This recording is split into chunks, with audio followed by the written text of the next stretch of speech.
Berkali-kali sudah Koalisi Masyarakat Sipil mendesak Kapolri membebaskan para aktivis yang terlibat dalam demo di akhir Agustus. Tak hanya itu, Ibu Negara keempat RI Sinta Nuria Wahid bahkan siap menjadi penjamin dibebaskannya para aktivis. Lalu apa yang membuat polisi tak kunjung membebaskan para aktivis pada demo Agustus? Kami diskusikan ini bersama para narasumber. Bergabung saat ini Ketua Penasihat Ahli Polri Ito Sumardi dan Ketua PBHI Julius Ibrani. Selamat sore semuanya dengan Tifal, apa kabar? Selamat sore, Mbak Tifal. Terima kasih semua sudah bergabung dalam diskusi kali ini. Begini Pak Ito, karena kan ini suara dari Koalisi Masyarakat Sipil sudah meminta agar segera dibebaskan para aktivis ini, bahkan jauh sebelumnya Gerakan Nurani Bangsa sudah menyuarakan hal yang sama. Tapi sampai detik ini belum ada upaya pembebasan terhadap para aktivis ini. Apa hal yang mengganjal sebetulnya, Pak? Iya, pertama bahwa tentunya sikap resmi Polri ya terhadap permintaan pelepasan aktivis yang ditahan ini, tentunya kita menghormati aspirasi dan permintaan berbagai tokoh masyarakat. Namun negara kita negara hukum, Mas Tifal, bahwa proses hukum terhadap para aktivis tetap dijalankan secara profesional berdasarkan alat bukti dan pertimbangan penyidik. Namun kan Pak Kapolri sudah mengatakan beliau akan memperhatikan semua permintaan.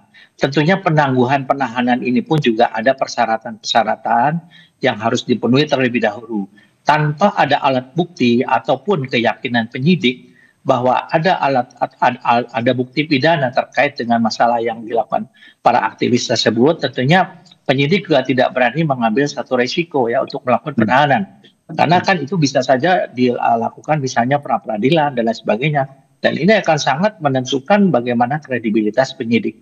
Tapi Pak Kapolri sudah menyampaikan kepada jajaran segera dilakukan pemilahan ya, pemilahan. Kemudian nanti persyaratan penangguhan penahanan akan menjadi pertimbangan. Dan saya kira karena ini memang beliau sudah membuka diri, akan ada ruang yang memungkinkan bagi para aktivis ini bisa ditangguhkan penahanan dengan catatan bahwa kalau mereka betul-betul terlibat dengan ada satu alat bukti atau dua alat bukti minimal itu, tentunya kita lakukan adalah langkah-langkah hukum. Banyak pihak yang bersedia menjadi penjamin buat mereka untuk dibebaskan, kemungkinannya berarti besar nggak Pak untuk para aktivis ini dibebaskan? Ya kan kalau yang menjamin kan belum tentu mengetahui apa yang dilakukan oleh yang saat ini ya aktivis yang sedang ditahan. Kan yang memiliki alat-alat bukti itu adalah para penyidik ya. Jadi pertimbangan penyidik ini pun juga banyak ya, karena kita juga tahu bahwa ada ruang-ruang yang bisa dilakukan untuk memberikan satu jaminan ya. Kita kan juga mengatakan bahwa aspirasi daripada masyarakat ini bukan harus dihormati.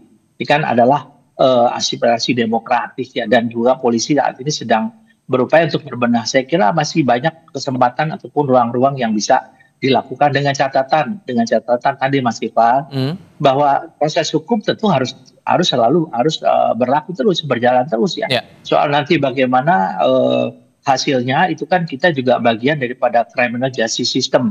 Tentunya tergantung daripada kejaksaan ataupun nanti di pengadilan. Nah, ini kan akhirnya jadi ada yang berbeda, pandangan yang berbeda juga di sini, Mas Julius. Anda dan teman-teman Koalisi Masyarakat Sipil bilang bahwa teman-teman aktivis ini bukan pelaku kriminal tapi menjalankan fungsi demokrasi sebenarnya. Tapi Kapolri kepada Kompas TV terakhir kali menyampaikan bahwa ada bukti kuat yang membuat mereka harus ditahan. Bukti penghasutan, provokasi, sampai ajakan untuk merakit bom Molotov. Itu gimana ngerespon itu?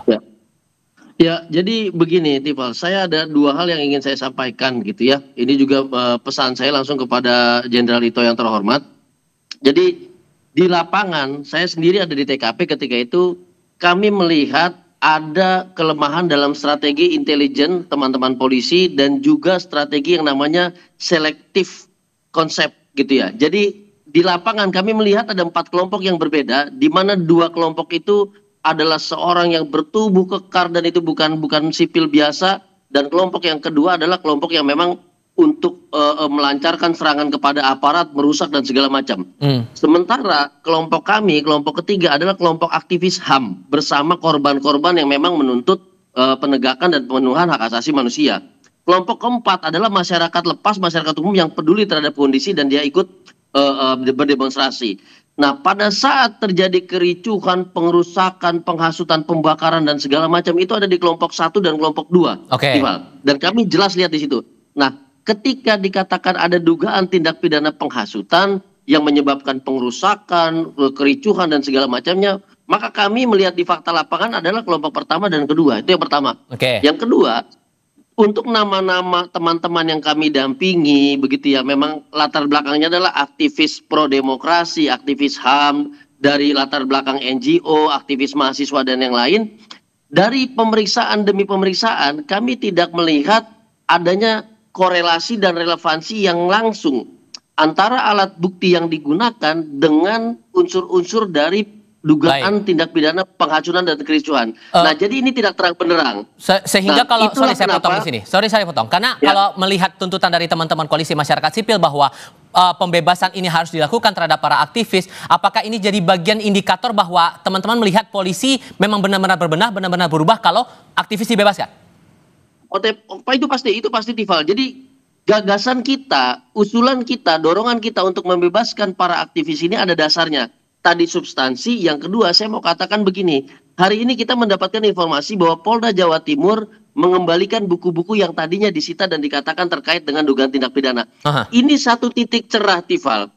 Titik cerah untuk melakukan proses hukum yang tadi Jenderal Ito sampaikan secara terbuka, secara legowo, dan secara objektif. Kami paham situasi tekanan pada saat demonstrasi dan segala macam sebagaimana disampaikan oleh Pak Kapolri. Tapi jangan juga dalam pemeriksaan teman-teman, tekanan-tekanan itu kemudian membuat adanya keterpaksaan proses hukum terhadap teman-teman yang benar-benar aktivis. Tifal, kami setuju para perusuh itu, kami setuju para yang bertubuh kekar dan berkepala cepak itu ditangkap dan diproses hukum. Tapi tidak dengan teman-teman aktivis yang betul-betul berjuang untuk demokrasi, Tifal. Begitu. Nah, dorongannya begitu, Pak Ito. Ini semangatnya adalah menjaga demokrasi dari teman-teman aktivis ini, makanya ada dorongan agar mereka dibebaskan. Gimana ngerespon itu? Ya, jadi begini Mas, saya sangat menghormati ya Mas Julius, karena bagaimanapun juga apa yang diperjuangkan mereka juga tentunya memperjuangkan juga dari orang-orang kecil, termasuk anggota-anggota kepolisian kita yang memang ya hidupnya dia juga kan saat ini juga mereka terbatas ya. Tentunya ini kan semuanya adalah didasarkan kepada panggilan tugas, sumpah jabatan. Nah tentunya Mas, di sini kan ada yang namanya digunakan mungkin CCTV, kemudian ada digital forensik. Nah ini yang akan terbuka secara terbuka. Nanti kalau memang ada permintaan penangguhan penahanan, tentunya Pak Kapolri sudah menjamin akan memberikan ruang untuk kita berdiskusi. Sehingga betul-betul tidak ada lagi istilah polisi menzolimi aktivis. Ya saya kira itu sangat keliru. Karena yang kita juga berterima kasih ya dengan ada reformasi Polri ini adalah merupakan buah karya dari para aktivis ya pada saat tahun 89. Nah saya kira pasti akan ada ruang tersebut dan kami kan kebetulan Mas Ipal di penasihat ahli Kapolri ada 32 orang. 29 itu semuanya adalah orang-orang non-Polri dan beliau itu guru besar, aktivis HAM dan lain sebagainya. Mudah-mudahan mereka juga akan bisa memberikan masukan kepada Pak Kapolri. Demikian Mas Ipal. Terakhir singkat saja Mas Julius, kalau kemudian pembebasan itu tidak dipenuhi, mereka tetap ditahan, apakah kemudian teman-teman koalisi masyarakat sipil akan, ya kalau diundang lagi diskusi ya kemungkinan akan pikir-pikir lagi nih? Nah ini jadi pemicu sekaligus indikator keseriusan dalam kerangka reformasi Polri yang kita harapkan. Ketika kemarin sudah diskusi terbuka, beberapa masukan langsung diterima, ada larangan strobo, ada pengembalian alat bukti sita berupa buku dan segala macam.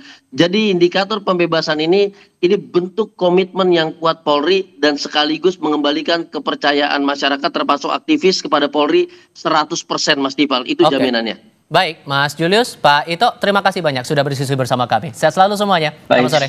Ya, selamat sore.